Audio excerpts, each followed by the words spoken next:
பொதுவாக அஸ்ட்ராலஜி கணிப்பு அப்படின்னு வரும்போது எல்லாருக்குமே பர்சனலாக அவங்கள பற்றி என்னன்னு தெரிஞ்சுக்கணும்னு இருக்கும். நான் வந்து ஃபஸ்ட்டு ஒரு ஜியோகிராஃபி நம்மளோட ஜியோகிராஃபி இந்தியாவை பொறுத்த வரைக்கும் இன்னைக்கு நிறைய விஷயங்கள் சேஞ்சஸ் மாற்றத்தை நோக்கி போயின்னு இருக்கோம் அப்படின்னு பார்க்கும்போது 2026 எப்படி இருக்குது சார்? 2026ங்கிறது இயர் ஆஃப் ஒரு ups and downs.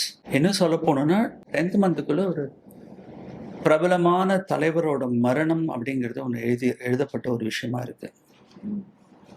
And of course natural கலாமிட்டிங்கிறது கேன் பி ப்ரெடிக்டட். சென்னைக்கு பயங்கர புயல் வரும், வெள்ளம் வரும், நாங்கள் ஸ்கிப் ஆகிடுச்சு. பட் சர்டன் டைம் ஒரு பர்டிகுலர் ப்ரிசைஸாக சொல்லணும்னா ஒரு ஜூலை ஆகஸ்ட் அந்த பீரியட்லலாம் கொஞ்சம் ஒரு பீரியட் ஆஃப் அன்சர்டனிட்டின்னு சொல்லலாம்.